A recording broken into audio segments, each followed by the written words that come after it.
abavudde witire mbalabye mbalengedde mukama yeebazibwe abavudde Reading abavudde Oxford abavudde wano okwetooloola okumpi n'ewala mwenna mwebale nnyo okujja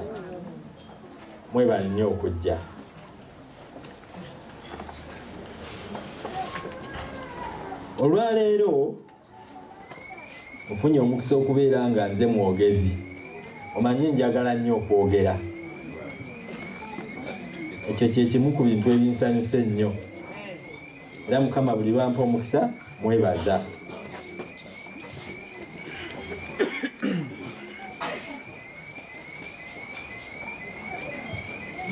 wali ekyokuyiga ekyokwogerako kyengenda okwogerako mu kubuulira kwa leero kigamba nti ng'essuubi liweddewo ng'essuubi likoze eki ng'essuubi liweddewo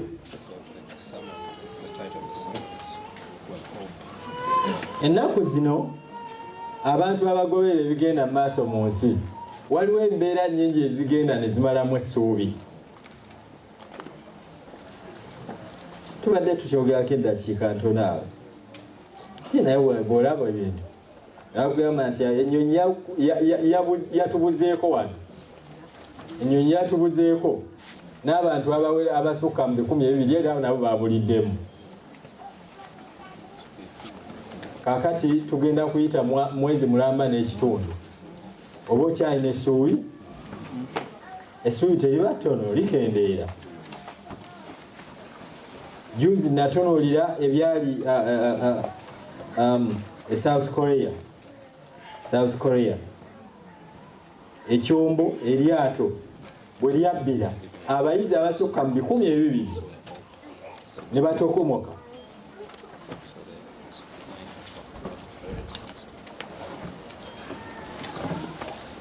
twali tubyogeramu eka eyo n'omuzaana ne mugamba naye njagala oteebereze singa olwaleero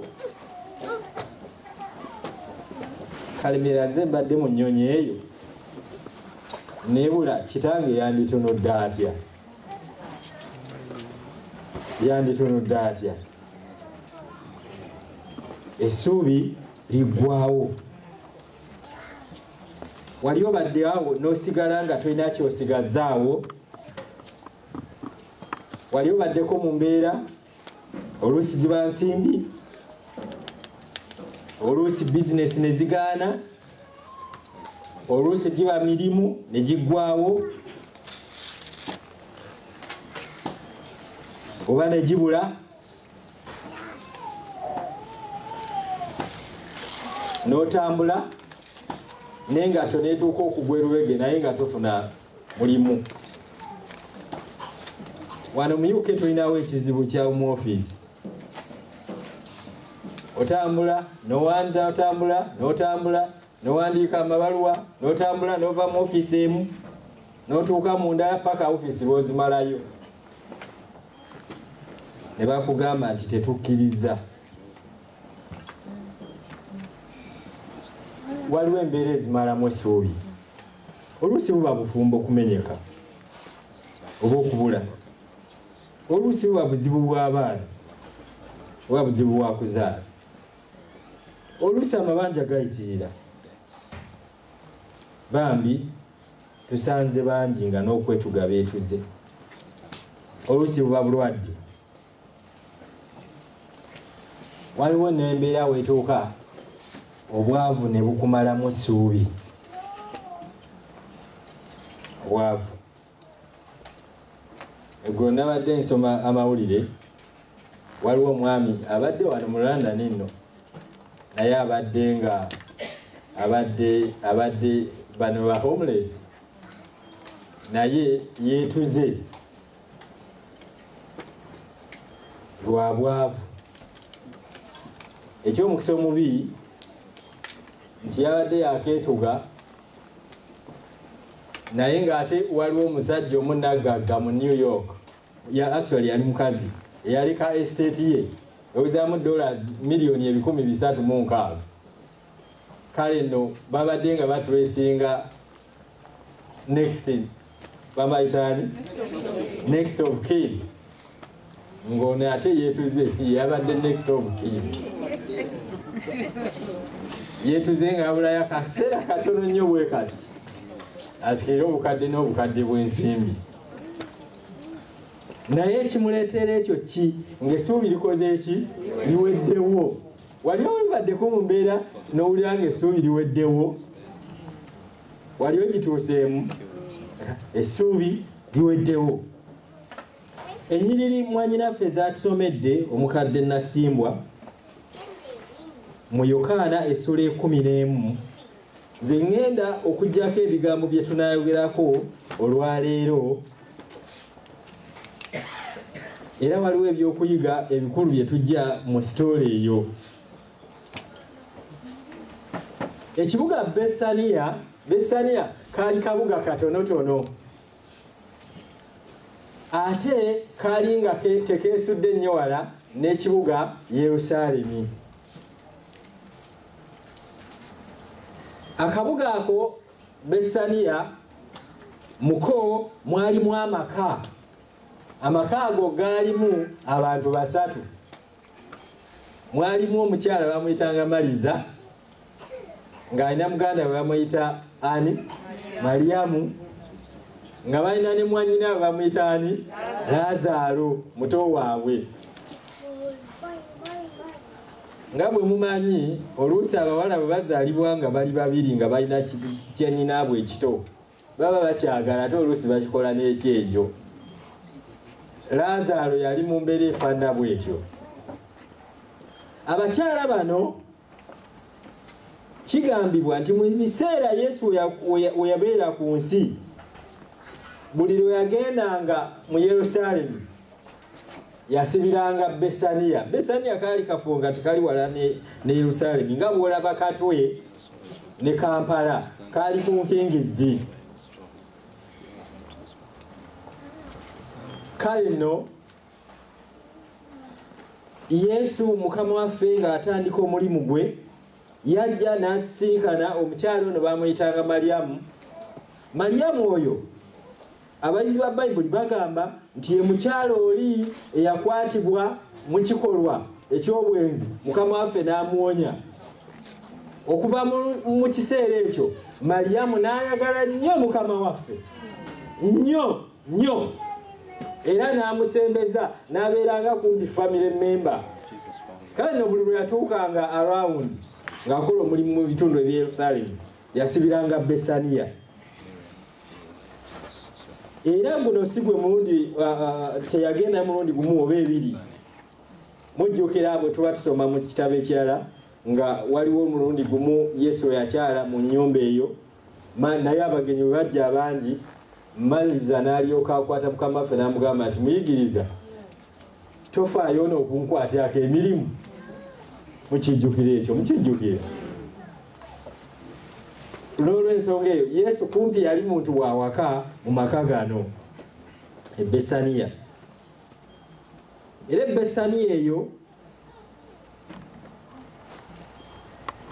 saagala kubanyumiza bunyumiza ebyaliyo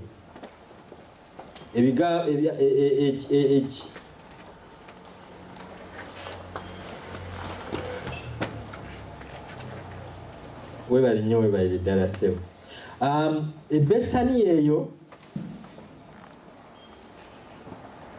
kambasabe tuyikulire wamu Bayibuli tusobole okugoberera obulungi ebyaliyo.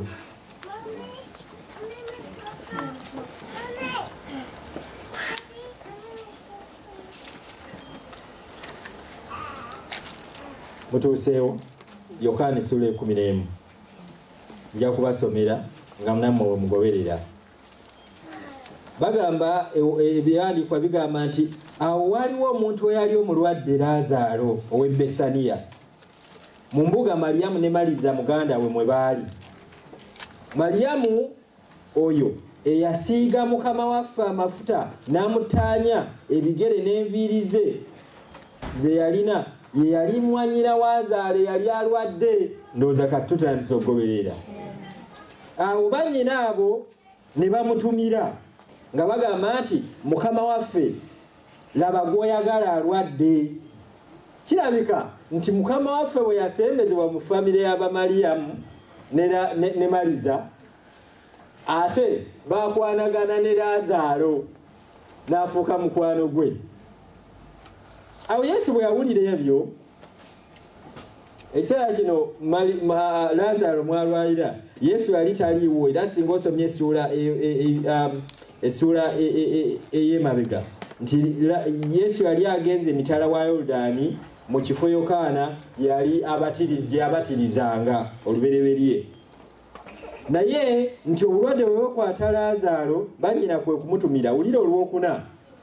Naye Yesu bwe yawulira n'agamba nti obulwadde buno si bwa kufa wabula olw'ekitiibwa kya Katonda, omwana wa Katonda abe n'ekitiibwa olw'obwo. Amiina. Naye Yesu yayagala Maliza ne muganda we ne Lazaalo. Omuwandiisi awaddamu ng'omuwandiisi omulungi kuttaanya nti Maliza ne Lazaalo ne mwanyina, Maliza ne Maliyamu ne Lazaalo bonna baali mikwano gya Mukama waffe ddala. Naye wulira olw'omukaaga, awo yawulira ng'alwadde n'ayosaawo ate ennaku endala mmeka? 2 mu kifo kye kimu. Wangi? Kifo kye yalimu. Yes, mwebale nnyo okugoberera. N'amalayo ennaku endala 2.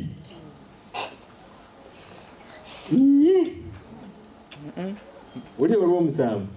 Ate n'alyoka agamba abayigirizwa be nti tuddeyo Buyudaaya.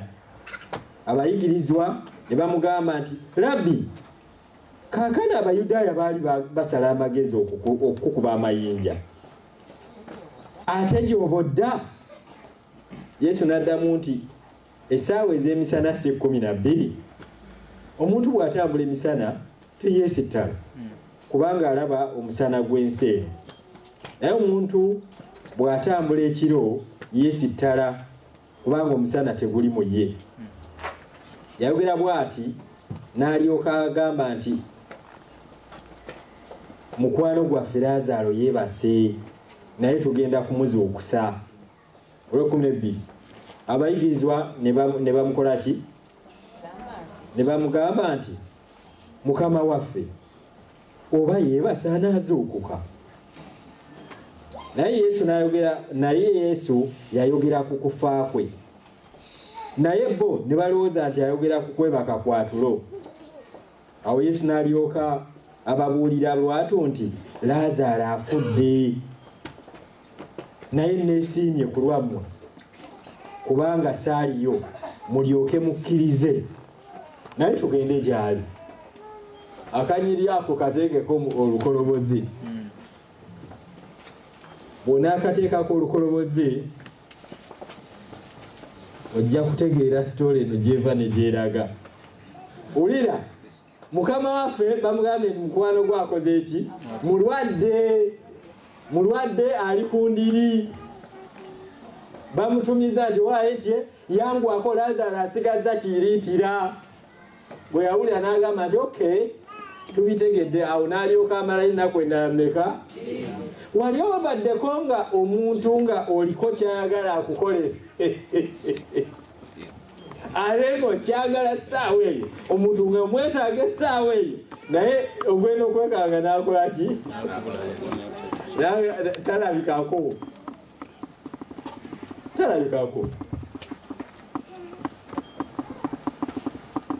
Lwaki taliiwo? Waliwo omuntu yatutunuza ebikalu nga tugenze Uganda eyo, tuvudde kuno, yatusuubiza nti agenda kutuwa emmoloka z'embaga eya mukwano gwange nze bestman. Tutuuse mu wakati mikolo, emmoloka teziriiwo, okuba essimu n'essimu teriiko. Kyokka essaawa mulimu ya kkanisa yabagambye nti n'emmotoka zijja. Olaba bestman bw'atoyananga bwe zikala, katugenda kutambuza bigere, ono ngenda mwetikka ku mutwe, ngenda kukola ki essaawa eno. Naye ngenda kuziweddeyo, omwaka omulala n'ajja n'agamba nti abaaye kye.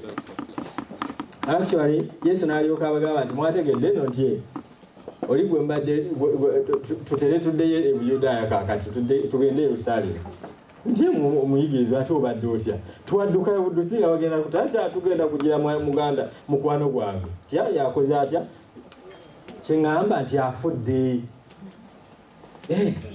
naye neesiimye akagambo kaako naye neesiimye ku lwammwe kubanga saaliyo mulyoke mukkirize naye katugende gyali mukama yeebazibwe awo Tomasi ayitibwa Didumo n'agamba abayigirizwa be nti naffe tugende tufiire wamu naye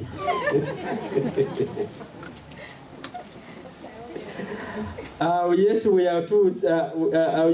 bwe yatuuka n'asanga nga yakabala ennaku mmeka 4 mu ttaka naye Besaniya kyali kumpi ne Yerusaalemi nga studio 15 Abayudaaya baali bazze eri Maliza ne Maliyamu okubakubagiza olwa mwannyinaabwe.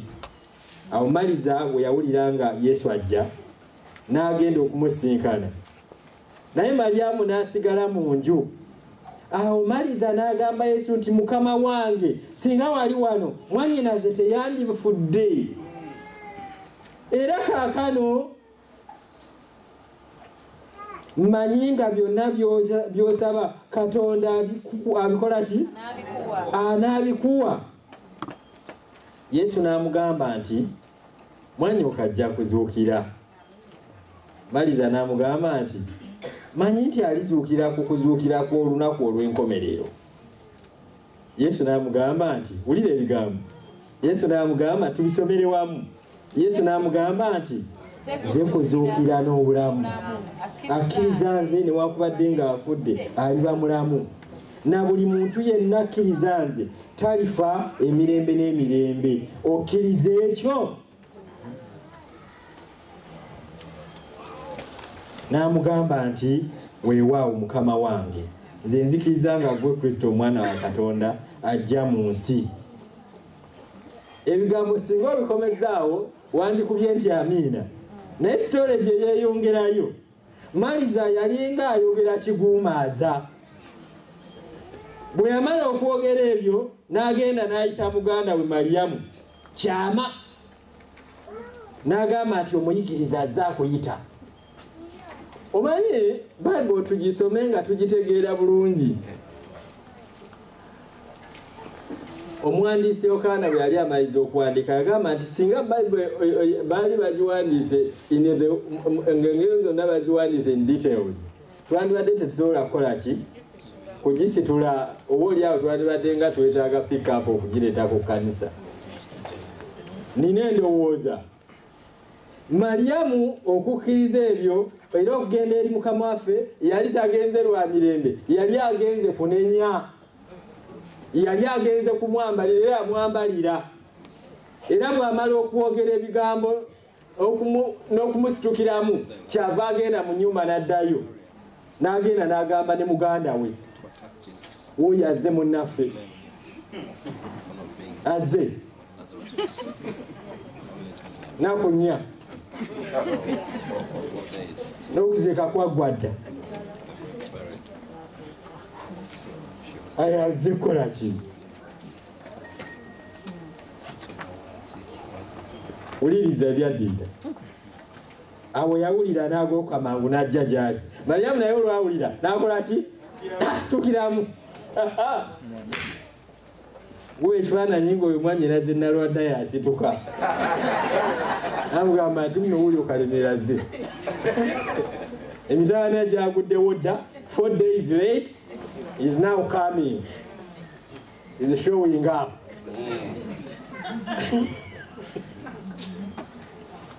Nasituka. Eyo omanya nti okusituka kwali kulaga nti yasitukira mu jjiya.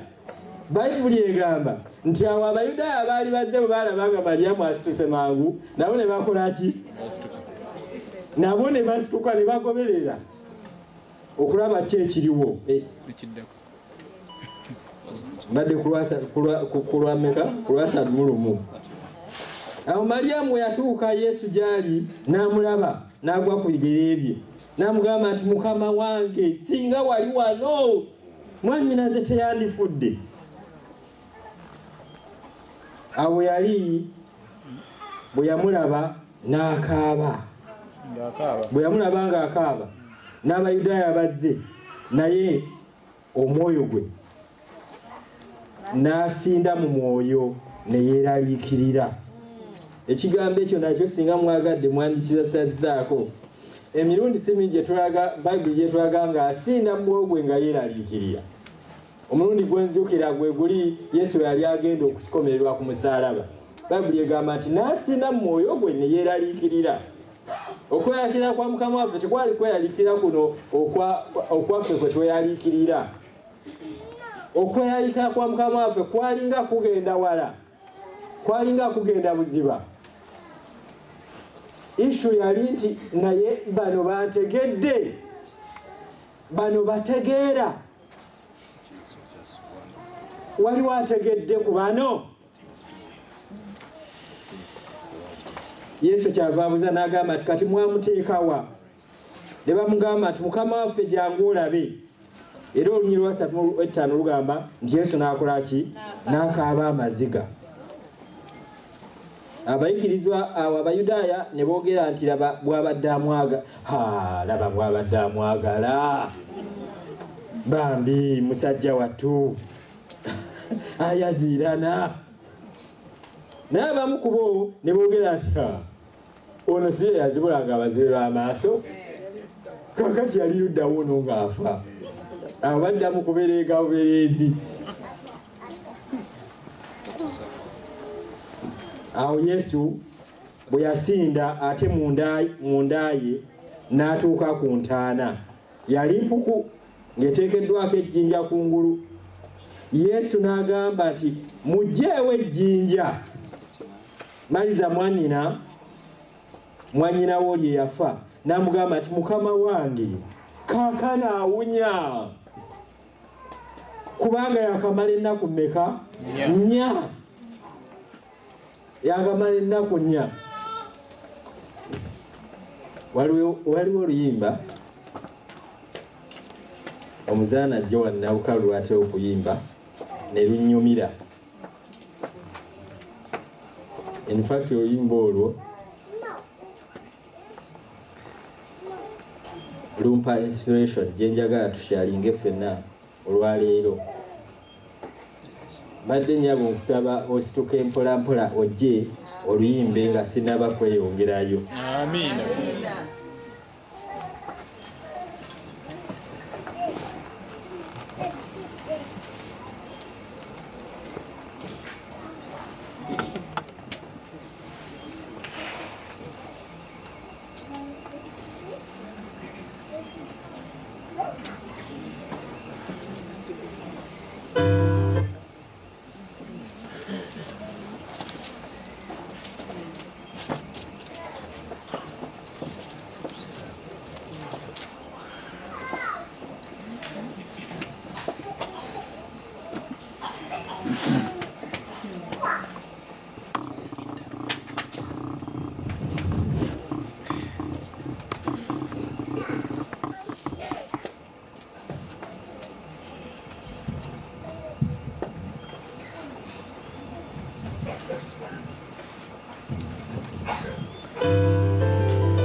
Please come fast.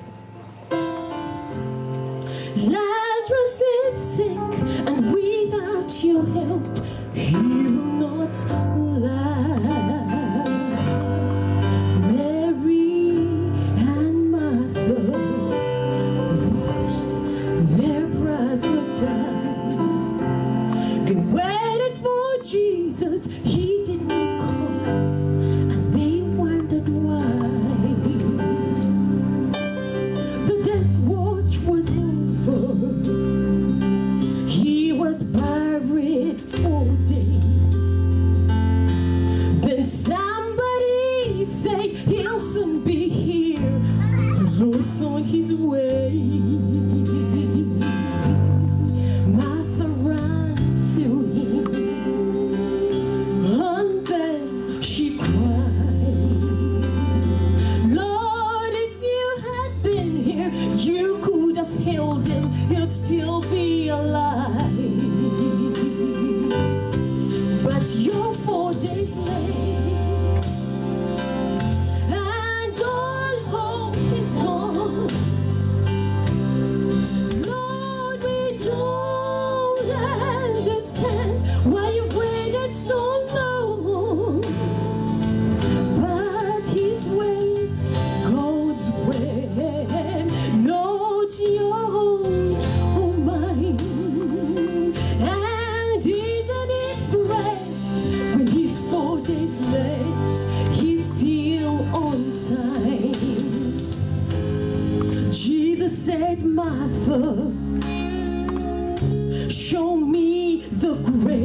don't understand. He's been there for days. The gravestone was rolled back. Then Jesus cried, Lazarus, come forth. Then somebody said, he's alive, he's alive.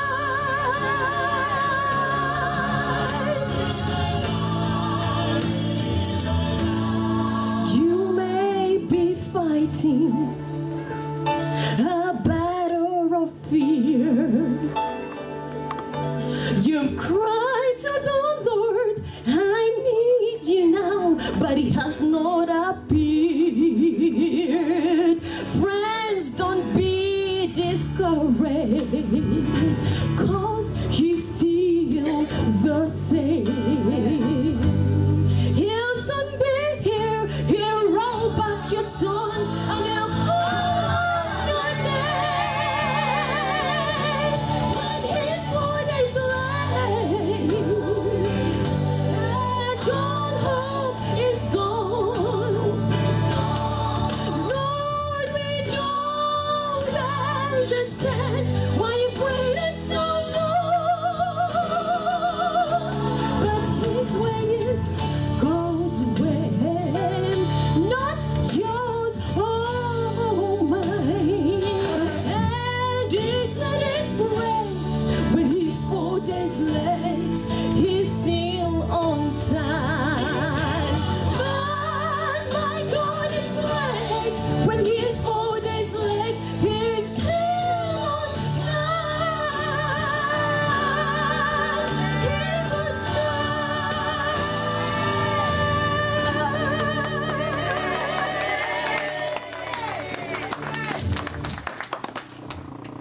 Webale nnyo nnyabo. Maliza atuuse ku ntaana, Mukama waffe ali ku ntaana, Maliyamu ali ku ntaana, ekibiina kiri ku ntaana. Yesu azze abateekateeka, Yesu azze abagumya, Yesu azze abawa assurance.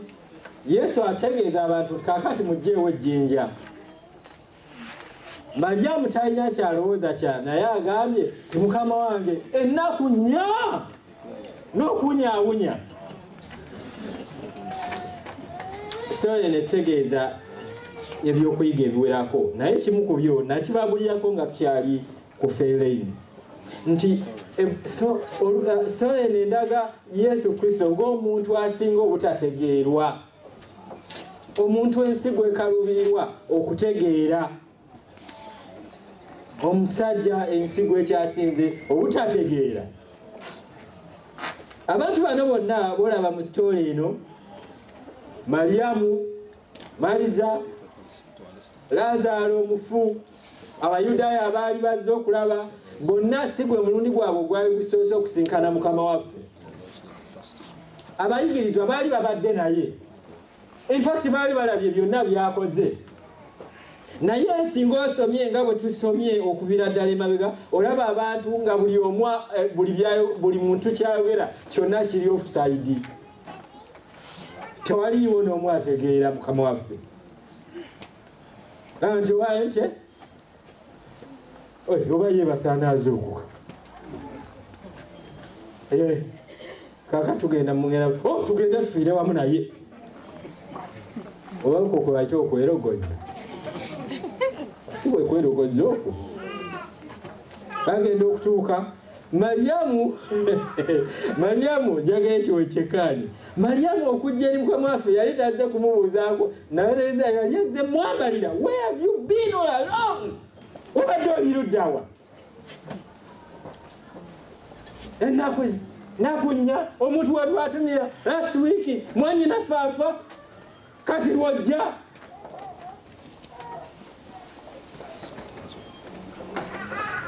Eyo nga challenge nene mu bulamu bwaffe. Eyo nga challenge nene mu bulamu bwo. Abaagalwa baali bamanyi Yesu yaani? kyangu nnyo okubeera nga Yesu ali around, otambula naye, omwogerako, olaba byakola, naye nga tomanyi exactly Yesu yaani mu bulamu bwo n'obwange. Ekyo nno si kyangu nga bwesobola nga bw'okiwulira okutegeera Mukama waffe. Kintu kikulu nnyo, ate kintu kizibu nnyo nnyo. Abayigirizwa yali abalonze era bambatanga mujje ndibafuula. In fact abamu ku bo yabakolera byamagero we yabalondera. Peetero ne Yakobo ne Yokaana mujjukira yabalonda nga bamaze ku ebyennyanja byamaze ddobabula. Naye bwe baalaba byakoze n'alyoka agamba kale mujje ngenda bafuula ababi b'abantu. Era yabyeyigirizanga byonna nga batudde nga bamwetodde nga beebunguludde, naye nga tebamanyidde dda, they could not decipher who Jesus was. Era kamalegeze ogwo gwe mutawaana ogw'ensi eno gwerimu right now. Ogwe mukitawaana ogusinga obunene. Erinnya Yesu limaze ku nsi emyaka kaakano 6. Precisely limaze ku nsi emyaka kumpi 12. Buli mwaka abantu baguza Christmas. Buli mwaka tumwogerako. Buli April oba March lwatuuka somewhere there abantu batandika okuza Easter. They celebrate the whole world. Naye singa obuuzizza kinoomu ku omuntu naye Yesu omumanyi omutegeera. Jago kukulegeza nti n'abagamba nti tumutegeera basobola okubeera nga bamutegeerako kitundu. Omuwandiisi Yokaana ono yennyini awandiika ebyawandiikibwa bino. Awandiika ebyawandiikibwa bino Yokaana mu ssuula esooka kyava agamba nti bwe yajja mu matwale ge abantu tebaamutegeera. Bwe yajja mu matwale ge tebaamusembeza.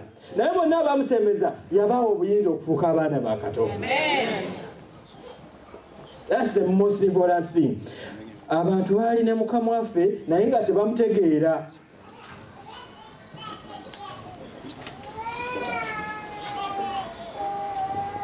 Ekyokubiri nina kyenjagala okwogerako nga sinaba kweyongerayo. Okubeera n'enkolagana ne Mukama waffe tekitegeeza kino nakyo kyakuyiga njagala tukyekaali. Tekitegeeza nti ebizibu tebijja mu bulamu bwo, tebijja mu bulamu bwaffe. Okubeera nga Yesu akwagala, okubeera nga Yesu mukwano gwo, okubeera omukristaayo tekitegeeza nti oli immune ku bizibu. Tekitegeeza nti amu immune kubanga ndi mukristaayo. Tekitegeeza nti amu immune kubanga ndi musumba. It doesn't mean that. I wish bwekyali nga buli muntu agamba nti Yesu, buli muntu abatizibwanga ebizibu biggwawo. I wish it was the case. Unfortunately, it is not. Abagalwa bangi ku mikwano gya Yesu baafiirana mu bizibu ng'ate Yesu waali awo. Waliwo story enzije enviiri ku mutwe eya Yokaana. Yokaana teyali kazini wa yali kazini wa Yesu. First cousin. Kubanga banyina banyaabwe baali ba Luganda. Naye era Yokaana okuzaalibwa kwe kwali kwa kyamagero. Bayibuli bwettu wetegeeza. Kwalangibwa ng'okwa Yesu Kristo bwe kwalangibwa. In fact, malayika yajja n'alanga okuzaalibwa kwa Yokaana. Ye malayika y'omu yajja n'alanga okuzaalibwa kwa Mukama waffe. Era Yokaana yakuzibwa ng'amanyi nti somebody is coming after you. Era bwe yamulaba yamwanjulira ensi. N'agamba nti wuuyo omwana gw'endiga ajjawo ebyensi. Naye embeera yagenda negenda ng'eyonooneka paka lwe bakwata Yokaana ne bamukuba ekijji. Ebyaddirira mubimanyi. Ku kabaga keewude ng'omwenge gumukutte akawala kaajja ne kanyenyamba ne katyabula amazina n'atandika okwogera ebyobwewussa. N'agamba nti waayi kati nze byonna byoyagala nsobola obbikuwa. Bwe kaagenda emmanju ne kabuuza nnyina wako nti waayi batuwe ki? Nnyina n'alyoka agamba nti asaba mutwe gwa Yokaana kubanga Yokaana yali abagambye nti bali mu bwenzi. Bakwata Yokaana ne bamukuyingiza ekkomera nga Yesu alaba. Ne bakwata Yokaana bagenda okusaba omutwe gwa Yokaana ali mabega mu mitayimbwa, Yesu ali ku kyalo, yatandika okubeera perturbed. Kyava agamba abayigirizwa bajja okumulabako one day, kwe kutuma n'agamba nti abayi mugende muŋŋambire ye wuuyo oba tulinde mulala, mugende mumubuuze.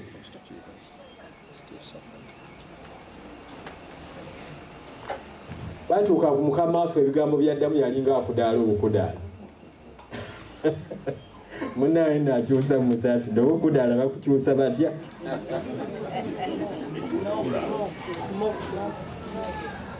Yalinga akudaala obukudaazi. Kyava agamba nti mwategedde nti mugende mugambe nti wano abalema batambula, abazibe b'amaaso balaba, bakasiru boogera, naye alina omukisa omuntu atalina esittalako.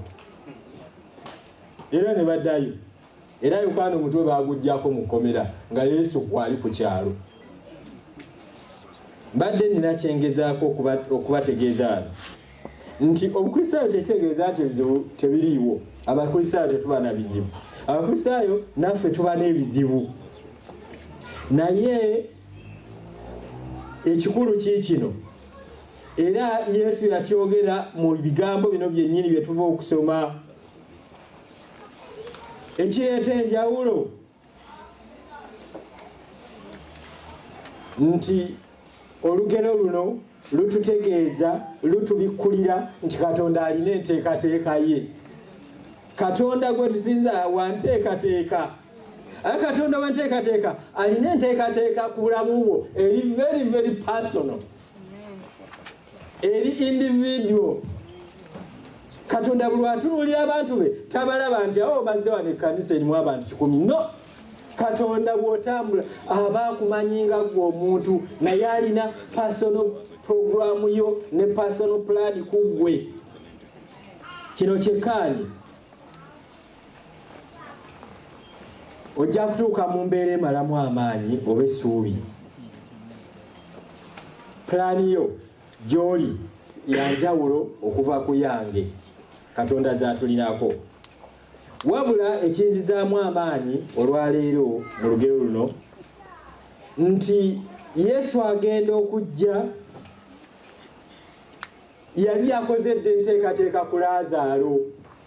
Okulwala kwa Laazaalo n'okufa kwa Laazaalo tebyamugwako, tebyamutomera butomezi, tebyamukwatanga kibwatukira. Yali alinako plan. Era ebigambo byayogedde wano agambye nti ebyo kyavudde agamba akagambo kali ke twasomye, n'agamba nti naye neesiimye ku lwani? Ku lwammwe. Neesiimye ku lwammwe. Njagala okutegeera ekigambo kino katusome ennyiriri zino tuzimaleyo. Yesu n'agamba nti mugyeewo ejjinja. Maliza mwannyina owoli eyafa n'amugamba nti Mukama wange kaakano ennaku 4 kubanga yakamala ennaku 4 n'okunyaawunya olwana. Yesu n'amugamba nti saakugambye nti bw'onokkiriza onoolaba ekitiibwa kya Katonda? Mugambeko nti amiina. Saakugambye nti bw'onokkiriza onoolaba ekitiibwa kya Katonda? Abaagalwa, ekitiibwa kya Katonda ffe ng'abantu tetukiteesaako. Ekitiibwa kya Katonda ffe tukkiriza kikkirize. Ekitiibwa kya Katonda kyekiso ye priority. Ekitiibwa kya Katonda mwe tutambulira. Obulamu bwaffe buli programmed okusinziira ku kitiibwa kya Katonda. Obulamu bwo buli programmed okusinziira ku kitiibwa kya Katonda. Ensobi gye tukola tulowooza nti obulamu bwaffe ffe tulinako obuyinza era ffe tu programming era ffe tu planning gye tuteekwa okugenda ne gye tuteekwa okukoma ne bye tuteekwa okukola ne bye tuteekwa.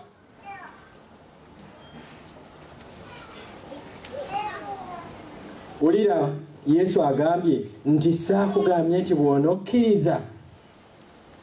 Ekisinga obukulu ku ffe pati gye tulina okukola yaki yakukkiriza.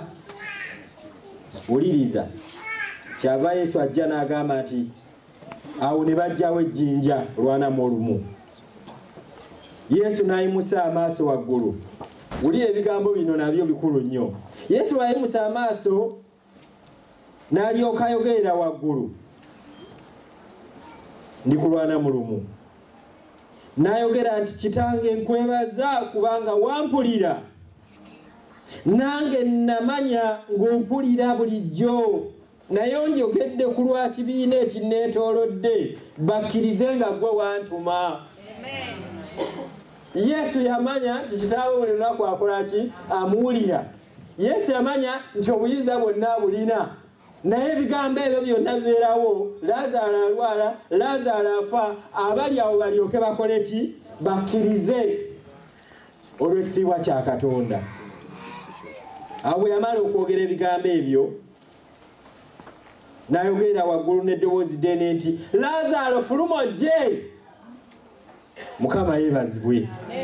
Olwana emmunya lugamba nti awo yali afudde n'afuluma ng'azingiddwa mu mbugo amagulu n'emikono n'ekiremba nga kisibiddwa mu maaso ge. Yesu n'abagamba nti mumusumulule mumuleke agende. Praise God. Mumusumulule mumuleke akole ki? Agende.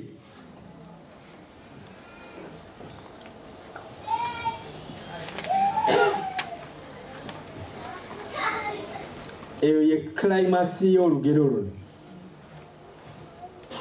Ye climax y'ekyokuyiga. It is a kyakuyiga kya njawulo. Njagala weetegereze ebigambo ebyo Mukama waffe byakozesa. Olunyiriri lwe twasomye. Ekibuuzo Yesu kyabuuza Mariyamu kyali kimu. Kyali kigamba nti okay, ebyo byonna tubire naye okkiriza. Simanyi olunyiriri ndubaddiremu. Olwabimwetaano. Olwabimwenya Maliza n'amugamba nti manyi nti alizuukira kuzuukira okw'oluvannyuma ogw'enkomerero. Yesu n'amugamba nti nze kuzuukira n'obulamu. Maliza akkiriza nze newakwadde ng'afudde aliba mulamu. Na buli muntu akkiriza nze talifa emirembe n'emirembe. Okkiriza ekyo. That was the essence. That was the gist. Ogwo gwe mulamwa gw'ekyokuyiga kino kyonna. Gwe mulamwa ogw'ebyetooloolera ku bulamu bwa Laazaalo byonna. Ekisinga obukulu okkiriza ekyo. Okkiriza Yesu Kristo. Yesu mu kujja okweyanjulira omukyalo ono wano mbungeza na kana akagambo nako nakayigira wano ku bannamawulire bano nga bagamba nti he wanted to make a statement. Ebyo nebyaliwo Yesu yayaga akola ki? He wanted to make a statement. Era statement eyo yagikolera mu lunyiriri olw'abiri n'amugamba nti nze kuzuukira n'obulamu. Akkiriza nze n'akwadde ng'afudde aliba mulamu. Na buli muntu mulamu akkiriza nze talifa emirembe gyonna. Okkiriza ekyo. Ekyo kye kibuuzo bw'okyanukula ekigenda okuditamininga obulamu bwo bwonna. Ekigenda okuditamininga your destiny. Njagala weetegereze buli Yesu lwajjayo ekigambo ekyo aba tasaaga. Mwabasomi b'ebyawandiikibwa mujja kizuula nga Yesu waliwo emirundi gy'akozesa ekigambo nze oba ndi. Bwe yali yeraga Musa Musaka yamugamba, Musa yabuuza nti naye kaakati abantu ngenda bagamba atya? N'amugamba nti genda obagambe nti ndi nga bwendi. Naye ekigambo eky'Oluzungu Bayibuli kyekozesa kigamba nti I am. Genda obagambe nti I am yakutumye. Erinnya lya Mukama waffe Yesu Kristo ye nze ndi. Era amakulu ag'ebuzibu agali awo kigeregeeza nti nze byonna mu byonna. I have all power. I have all authority. Oba mu ggulu oba wansi w'ensi oba ku nsi I am. N'olwensonga bwe Yesu okwogera ebigambo mu lunyolo yayita lumala googera nti okay nze kuzuuka. Tewali muntu mu byafaayo bya nsi yali azze ne yeeyogerako nti is the great I am. Taliyo. Ensi eno ebadde n'abantu bangi ab'ekitalo. ensero ezinza abantu bangi ab'ekitalo. Abasajja abalwanyi Namige ba Napoleon bali basajja ba kitalo. Omusumba yali atubulira wano juzi mu series etukubye emabega. Ode abasajja ba Alexander bali ba kitalo. Abasajja ba Nebukadnezar bali ba kitalo. Nemba kulembeze w'eddiini mwalimu ab'ekitalo. Ba Buddha, ba Confucius, simanyi baani, baba. Nemba nabbi mwalimu ab'ekitalo.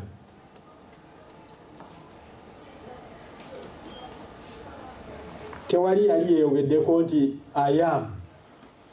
Yesu buli lwajjayo ekigambo ekyo aba making a statement eri powerful. Abagamba omusajja nti Mariamu akyetoolola mu bino ayogera alogojjana. Kyava amugamba nti Mariamu nze kuzuukira, nze mulamu. Akkiriza nze newankubadde ng'afudde aliba mulamu. Na buli muntu akkiriza nze talifa emirembe n'emirembe. Life is in me, I'm life itself. Amen. Osanga wala nga Yesu agamba nti nze muzabbibu ogw'amazima. Nze muzabbibu ogw'amazima. Nze mugaati ogw'obulamu. Nze musumba omulungi. Akozesa akagambo ke kamu. Nze kuba erituuka eri kitange. Tewali agenda ekitange okujjako ng'ayise munze. Mukubiru kulagamba nti nze alpha, nze omega, nze wokusooka, nze w'enkomerero. Nze nnina ebisumuluzo eby'emagombe. No wonder. Waliwo olumu lwe baayiwereza abasajja bakwate Mukama waffe, Bayibuli etubuulira nti naye bwe baatuuka mu maaso ga Mukama waffe naye yali ng'ayigiriza nti abasirikale be baatuma Abaruumi ne bawuliriza baddayo ngalonsa. Era bwe baddayo baagamba nti tetulabangako muntu ayogeza buyinza ng'oli. Praise God. He is the great I am. Tewali mbeera emukankanya. Tewali bimukwataganya nti abadde tategedde. Alina control mu bulamu bwe. Obulamu bwo n'obulamu bwange n'obulamu obwensi n'obulamu obw'abantu bonna buli mu ngalo ze, buli mu mikono gye era bulinako obuyinza. He wanted to make a statement. Ekikulu kiri kimu. Osobola okumukkiriza mu mbeera gy'olimu. That is the most important thing. Ekireeta enjawulo kiri kimu kukkiriza. Ekireeta enjawulo kiri kimu kukkiriza.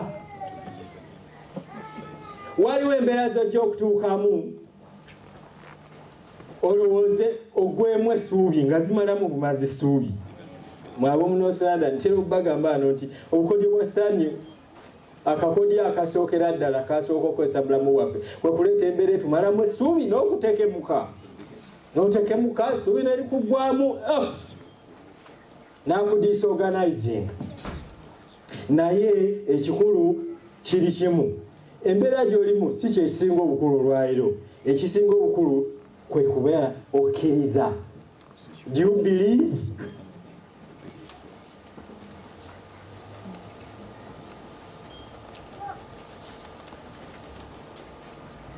Business ziyinza okuba nga zitambula bulungi. Amaka gayinza okuba nga tegateredde. Omulimu oyinza okuba nga tolina. Abaana bayinza okuba nga balwadde.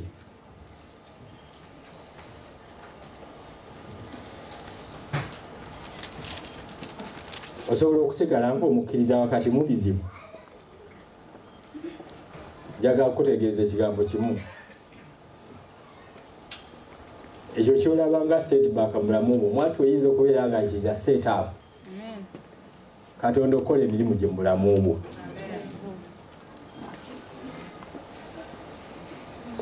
Kyandibanga Katonda akusetinga asobola okukola ekyamagero mu bulamu bwo. Waliwo ensonga enkulu eyokusatu gye njagala okwogerako. kyekyo era ndowooza nti kyekyokuyiga ekisinga obukulu mu sitole eno yonna. Yesu Kristo yesuubi lyaffe. Emirundi mingi bwe tugwa mu buzibu tukola nga Maliyamu bwe baakola ne muganda we Maliza. Mumanyi kye baakola? Ekisooka Maliyamu bagenda okulaba nga mwanyinaabwe alwadde. Simanyi oba gwali musujja oba yali lubyamira, I don't know. Naye kirabika olulumbe lwamukwata. Mukadde wange yayinza okumanya, simanyi olumbe lukwata muntu ne lumutta mangu lutyo. Ayinza okuba nga ali pneumonia. Naye bagenda okulaba nga omusajja ataawa, bagenda okulaba nga obulamu budeterioratinga, ne balyoka batumira Mukama waffe. Naye baba Mukama waffe tanajja, bagenda okulaba nga omuntu akoze eki? Omuntu akutuse. Era bwe yakutuka mumanyawo ekiddirira.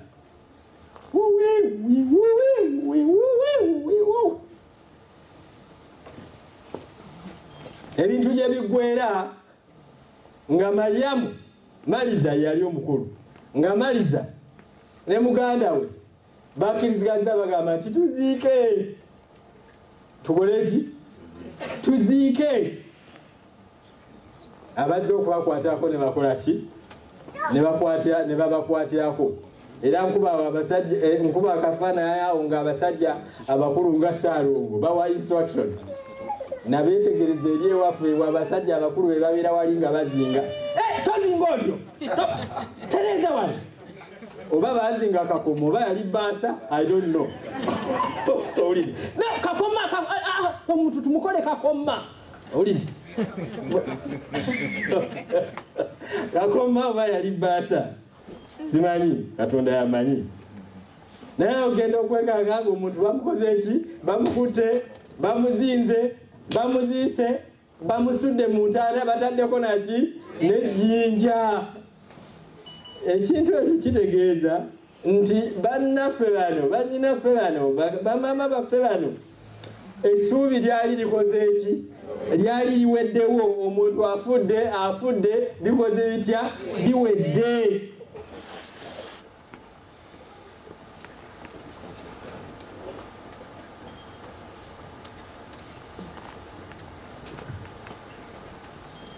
Waliwo embeera eyinza okumalamu essuubi okutuuka ku ekyo. Njagala kugumya olwaleero nti ekikulu olugero luno lutegeeza nti tewali mbeera esukkiridde mukono gwa Katonda. Tewali mbeera mu bulamu bwo. Njagala kino nkyogere n'obukakamu buli muntu yenna akitegeere mu matu ge. Tewali mbeera esukkiridde omukono gwa Katonda mu bulamu bwo.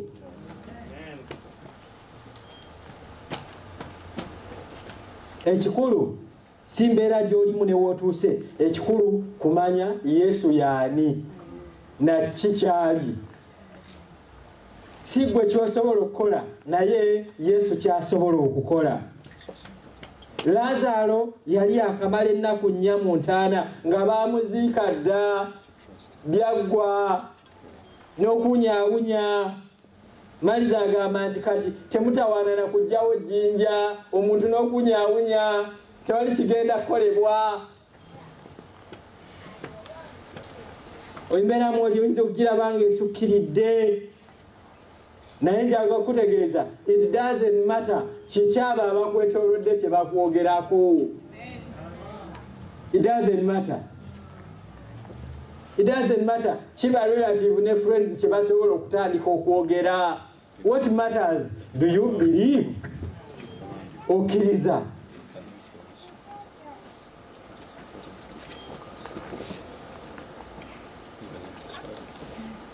Ekyo kye kigenda okuleeta enjawulo. Ekyo kye kisobola okuleeta enjawulo. Abaagalwa, olwaleero ensi kye yeetaaga ly'essuubi.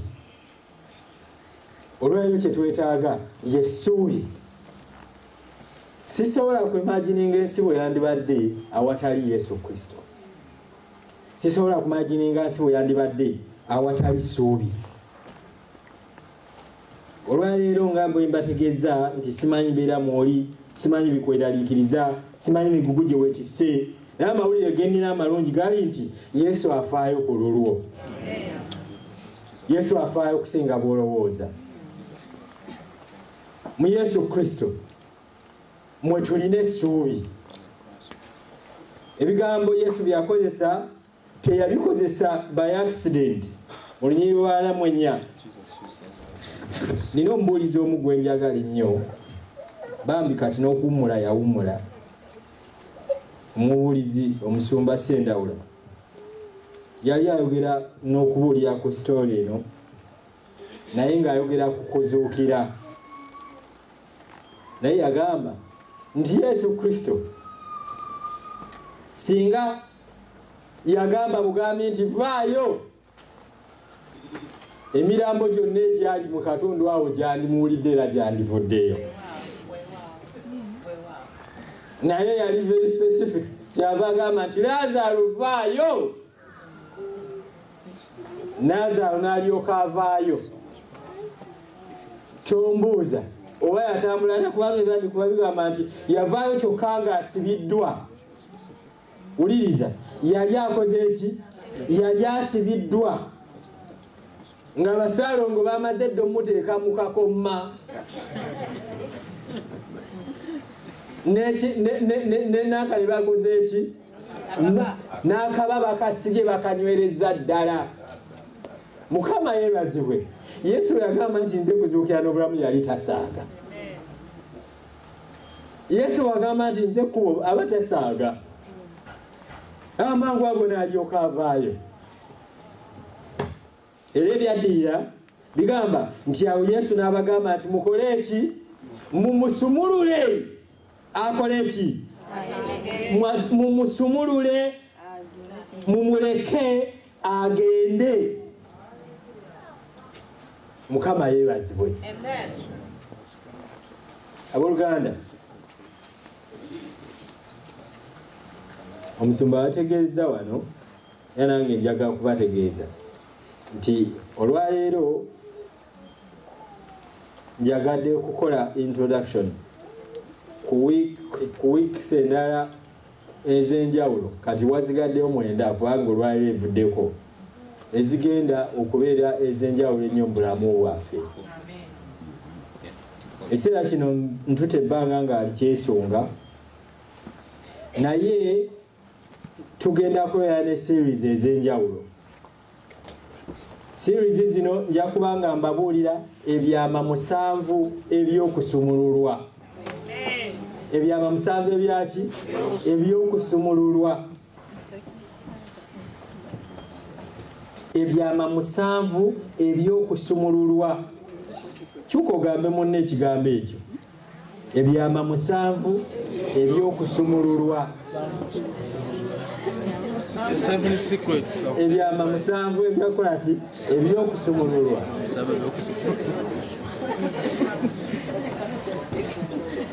Omwaka oguwedde buli lunaku, omwaka oguwedde waliyo abooluganda bangi abantuukirya, naye nga buli muntu alina ebizibu ebyenjawulo. Buli muntu alina ebizibu ebyenjawulo. So what is this? Naye omwoyo wa Katonda ntegeeza nti abantu ba Katonda bateekeddwa okusumululwa. Abantu ba Katonda bateekeddwa okusumululwa. Nakirowoozaako nenkyogerako, n'omwoyo wa Katonda agenda ng'akigaziya mu bulamu bwabwe. Engamba nti okay, missoni y'ekkanisa enkulu esinga kwe kusumulula abasibiddwa. Ekyaleeta Mukama waffe ku nsi yajja kutusumulula. Bw'aba atandika minisitule ye wali mu Luka, tumusomako mu Luka essula 4:18-19.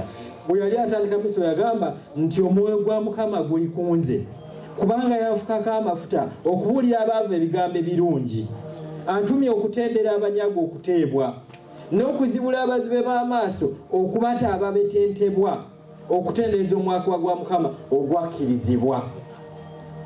That is the mission. mission ya Mukama waffe kutusumulula. Sifaayo mbeera ki mwoli, njagadde kutegeeza nti tulina waliwo essuubi. Ekyaleeta Yesu ku nsi kutusumulula tubeere baddembe. Yesu yali omugagga, Bayibuli egamba nti yafuuka mwavu atalina kantu, lunkupe ffe tulyoke tubeere abagagga. Yesu atalina kibi nti yajja n'afuuka ekibi ffe tulyoke tubeere abatuukirivu. Yesu yali ow'eddembe, yeetikka omusaalaba paka lwe yatuuka e Golgotha ne bamukomerera. Eyali ow'ekitiibwa naye yambula ekitiibwa ffe tulyoke tubeere bakitiibwa. Njagala bategeeza abaagalwa nti Yesu abaagala. Abagenyi bange abazze olwaleero mu kkanisa nga tutera kusinza ffenna, nina amawulire amalungi ge njagala obategeeza nti Yesu Kristo mweteefuteefu okukola ku bizibu byammwe byonna. Yesu Kristo mweteefuteefu okubasumulula mwenna. Weeks 9 tujja kuzimala wano mu kusaba okw'enjawulo okw'okusumululwa. Omusumba kwe akimanyi bulungi, tubadde nga tukyogerako ennaku zino, n'eggulo twakyogeddeko. Tuteekwa okubeera tugenda kubeera n'okusaba okw'enjawulo okw'okusumululwa. Abakadde bakimanyi bulungi, ekkanisa eno ekimanyi bulungi, tugenda kubeera n'okusaba okw'enjawulo. Kuno si kwe kusaba okusoose, era siyo Yesu si gwe mulundi ogunaaba gusoose okugetinga into action. Yatandika ddanga bwe muwulidde bwe yagamba Lazaro nti mumusumulule mumuleke agende. Yesu Kristo eddembe lyaffe priority ye. Mukama tumwebaza. Njagala kola okusaba okw'enjawulo. Esabbiiti ejja bwe tunaabanga tuzze wano, nsaba buli muntu ajje ne ka notebook. Era ka notebook enalabye mu dduuka lya Staples banayo notebook obulungi obuli hande ate nga bwakitegeevu ng'eraba nabo abantu ababeera mu Bungereza bateekwa okuba nabo. Mugende mwewe mu Staples, buli muntu afuneyo ka notebook. Nja kubabuulira secrets 7 engeri ez'okusumululwa. Leka mbabuulire ekyandiikwa kisomye. Yesu yagamba nti mujjeewo ejjinja. Mu ntaana wakati wa Yesu ne Lazaro waliwo ki? Waliwo ejjinja. Secret yaliwo, baali bateekeddwa okugjawo ejjinja. Yesu alyoka akola atya? Azuukize Lazaro. Wayinza okuba nga aliwo ejjinja mu bulamu bwo, wayinza okuba nga aliwo ejjinja mu bulamu bwabwe. Njagala babuulira secrets 7 ez'okusumulukuka. Weeks zino ezigenda okuddiringana, nsaasidde nnyo abaali bateeseteese okutambula mu weeks zino, kubanga ndowooza nze mu bulamu bwange sibeerangako na mukisa munene ogufaanana bwe guti okubabuulira ebyama eby'okusumululwa. Era njagala basuubiza nti tunaagenda okumalawo weeks ezo 7, obulamu bwabwe bujja kuba nga bukyuse nnyo, tebujja kubeera nga bujjeyo nga kyekimu. Ekyo nkibasuubiza. Nze nina enkizo mu kkanisa eno, kubanga buli lwenyimira katuuti wano amaaso gaggukira ku bakadde bange, gaddukira ku bakadde, ku bannyinaze, ku baluganda. Owulidde? N'olw'ensonga eyo bwe siyimirira wano ne ntandika okwogera ebyobwewussa. Bwe mbabuulira ekigambo, mba mbabuulira ekigambo eky'amazima ekiyisiddwa wakati okusinziira mu kigambo kya Katonda. Ebbanga lyonna mbadde mbabuulira nti Bayibuli eno erimu byonna bye twetaaga. Bayibuli egamba nti omuntu wa Katonda aleme okulwa byonna olw'obulamu obulungi.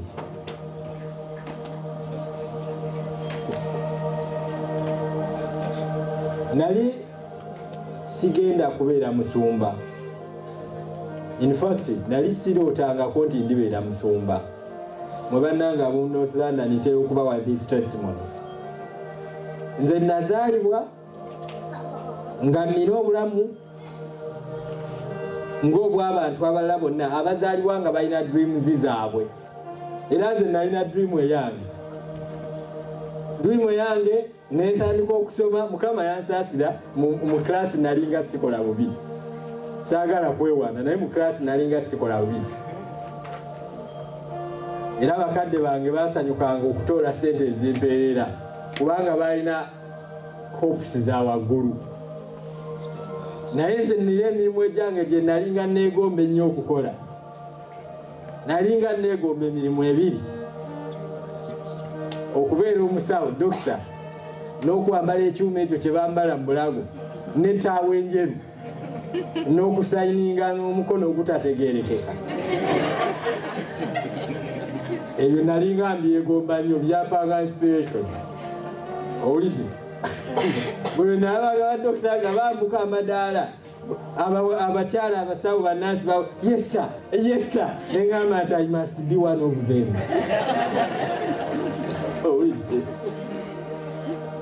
Naye ngenda nga neeyongerayo okusoma. Naye bwe nagenda nga neeyongerayo,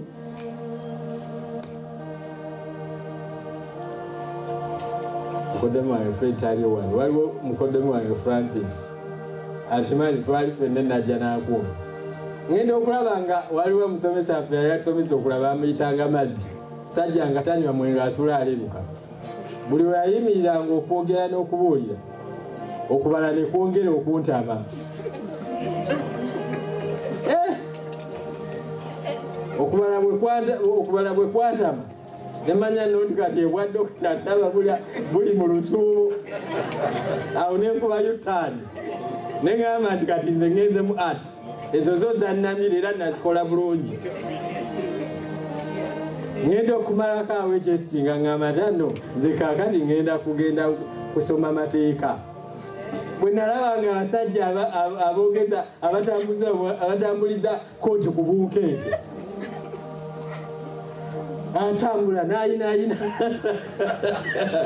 neŋŋamba nti awo ngenda okubeera awo. Era Mukama mwebaza kubanga nakola bulungi. Naye njaga bategeeza ebigambo si bya bulimba kubanga mukadde wange Katamba yaliyo. Mwanyinaze Rebeka twali naye, waliwo mukwano gwange bamutya Mwambu Kenya naye twali naye.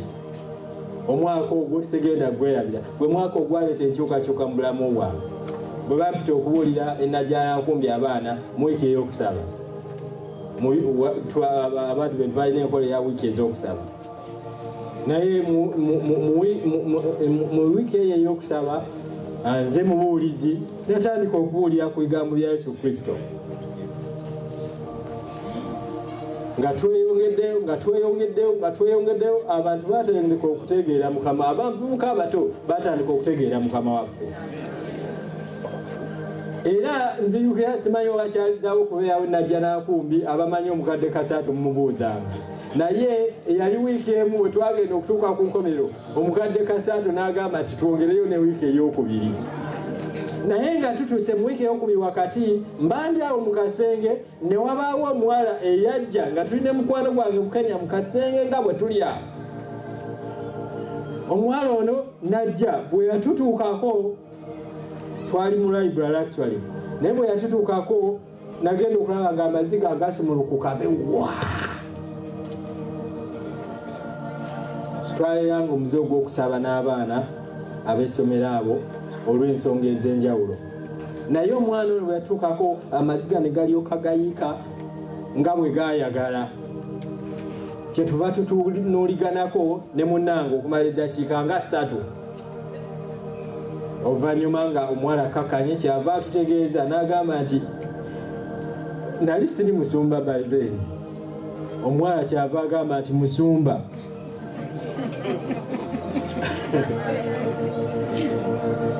Nina ekintawaanya, nina olumba olubi olunnumba mu biseera eby'okukola ebibuuzo. Bantegeeza nti ewaffe waliyo balubaale kati Lubaale yakwata nze, Lubaale yantawaanya n'akatuula esifo emirundi ena, emirembe gimpweddeko, nkole ntya? Yesu oyo tasobola kumponya?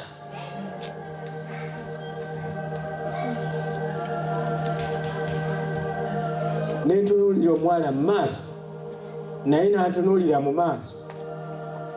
Nentunuulira munnange, naye n'antunuulira. Okukkiriza kwange kwagezebwa ku olwo.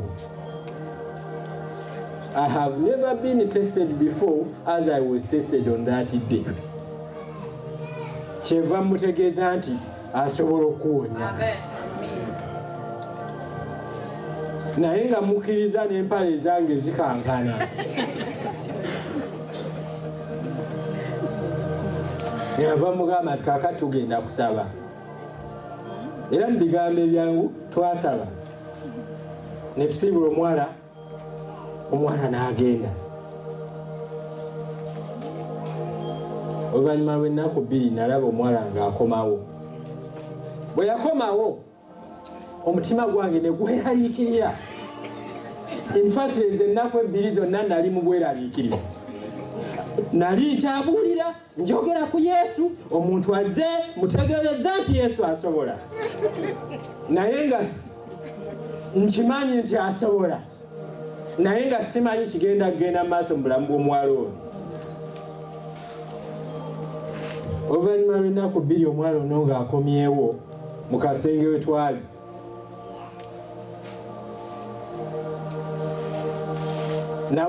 Nasiriikirira, ne munnange n'asiriikirira, tuwulire omuwala kyagamba.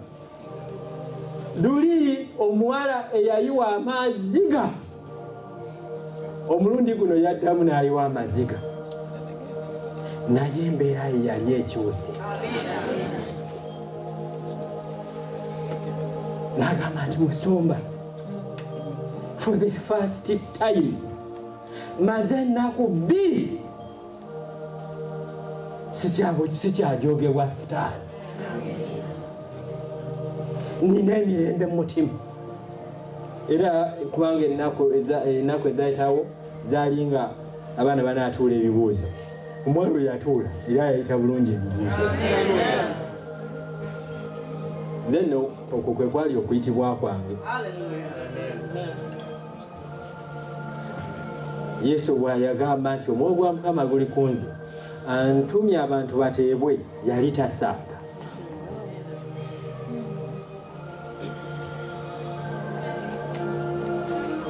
Wiiki zino 10 tugenda kubeera n'okusaba okw'okusumululwa. Olwaleero bwe tunaamala akawungeezi tujja kubeera n'ekibbiitu ng'omusumba bw'agambye. Ddayo, bw'onoddayo mu makaago, gende okwate ekkubo, ogende ogule notebook gye nkugambye. Ku Sabbiiti okomewo wano, keera ku makya nja kwogera ebyama 7 ebigenda okukusumulula.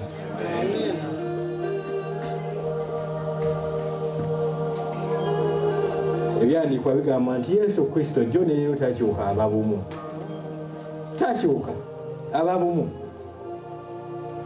Kyeyakola ajja kuddamu akikole. Ebbanga lyemaze wano mu North London,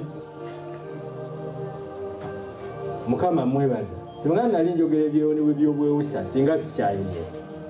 Naye gino emyaka emeka?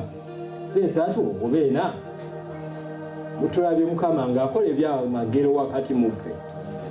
Ensonga lwaki nakutte ekkalaamu ne mbawandiikira ne nkwata essimu ne mbakubira amasimu nga saagala njogere this time nga temuliiwo. Saagala kwogera eri ekkanisa nga temuliiwo. Era mukoze bulungi bwe muzze. Ekkanisa eno, bammemba b'ekkanisa eno n'omusumba n'abakadde bateekateeka nti tugenda kukola kyonna kye tusobola okulaba nti abantu baffe bonna bajja. Era bwe bajja tubeere nga tulina ekiseera ekirungi ekitumala okwegazaanya n'okusaba. Tunaagenda okuva mu sizoni eno nga waliwo okusumululwa mu bulamu bwammwe. Oluvannyuma lw'enkomerero oluvannyuma lw'okusizino 10 nja kubawa akazindaalo buli muntu anaabeera waddembe okuba obujulirwa olw'okugulumiza erinnya lya Katonda. Kansabe omuzaana ajja ayimba oluyimba olukomererayo olunalo olulungi ndwagala lugamba nti yakikola era ajja kuddamu akikole. Yakikola era ajja kuddamu akikole. Saba Mukama abawe nnyo omukisa.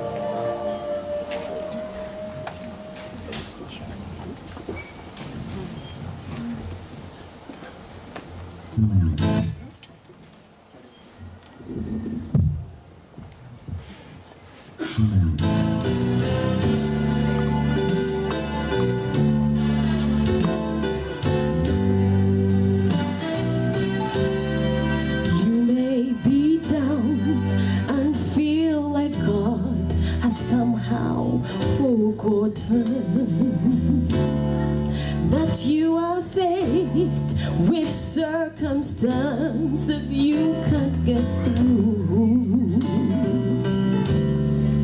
Right now it seems there's no way out and you're going under. But God's proven time and time again, He will take care of you, and He'll do it again. He'll do it again. Just take a look at where you are now and where you've been. Hasn't He always come through for you? He's the same now as then. You may not know how, you may not know when, but He'll do it again. God knows the things you're going through, and He knows you're hurting, and He knows just how your heart has been broken into. He is the God of the sun, the sky and the sea, and He is your Father. He'll calm your storm and He'll find some way to fix it for you, and He'll do it again. He'll do it again. Just take a look at where you were now and where you've been. Hasn't He always come through for you? He's the same now as then. God has not changed. You may not know how, you may not know when, but He'll do it again. Oh, He's still God, and He will not fail you. No, I know He's still God, and He will not change. Yes, He's still God,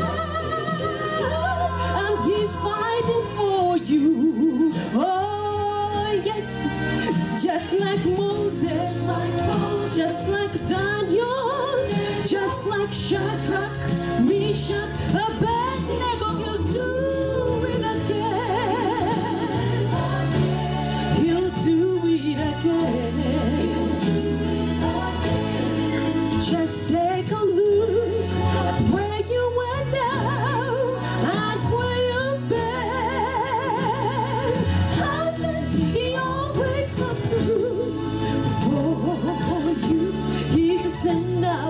Oh, that's not change.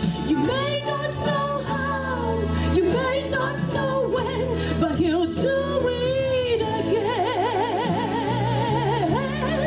You may not know how, or you may not know when.